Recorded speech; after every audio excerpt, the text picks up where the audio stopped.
میں چاہوں گی کہ ثنا صاحبہ اگر آپ اس پر تھوڑی روشنی ڈال سکیں پلیز. دیکھیے روشنی تو ختم ہو چکی ہے پاکستان میں، نہ کوئی امید کی کرن بظاہر نظر آتی ہے نہ روشنی نظر نہیں آج آتی کے ہے. پی کے میں تو لیکن دکھائی دی ہے خیر، جس پہ ہم نے تھوڑا ڈسکشن وہ کی ہے، روشنی لیکن اس بہرحال روشنی کا بھی فیوز کسی بھی وقت اڑ سکتا ہے، لیکن چلیے اس کے اوپر ہم آپٹمسٹک رہتے ہیں، پیسمسٹک نہیں ہوتے. لیکن دیکھیں ایس آئی ایف سی کا قیام 16 ماہ کی گورنمنٹ کے دور میں بنایا گیا تھا، اور آپ کو بھی یاد ہے کہ اسٹیبلشمنٹ کی امبریلا کے تلے یہ پورا ایک سسٹم بنایا گیا تھا، لیکن صحیح معنوں میں اس کی ایگزیکیوشن نہیں ہو سکی. اس میں بہت سے مسائل درپیش تھے. چیزوں کو اسٹریم لائن کرنے اور اسپیڈی کرنے کا ہی اصل بنیادی مقصد تھا ایس آئی ایف سی کا، لیکن فار سم ریزن قیوم ٹھیک کہہ رہے ہیں کہ بہت سے مسائل ابھی بھی درپیش ہیں.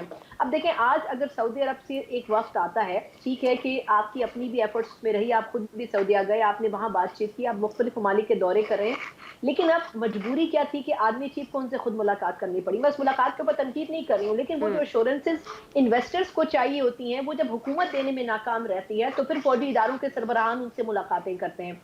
میرا سوال یہ ہے کہ پورے پاکستان میں کہ آپ کے پاس کوئی ریپرزینٹیوز نہیں ہوتے، یا کیا ایسی مجبوری ہے جس کی وجہ سے اداروں کو اور اداروں کے سربراہان کو دوسرے ملکوں میں جا کر گارنٹیز دینی پڑتی ہیں اور پاکستان میں بھی آنے والے لوگوں کو گارنٹیز دینی پڑتی ہیں؟ تو ہمیں اپنے اکنامک سسٹم کو بھی سمجھنے کی ضرورت ہے. اگر یہاں پر ایک ویزا حاصل کرنے کے لیے 3 سے 6 مہینے کسی نارمل انویسٹر کو ویٹ کرنا پڑتا ہے تو اس کا مطلب یہ ہے کہ آپ کے سسٹم میں فلاز موجود ہیں.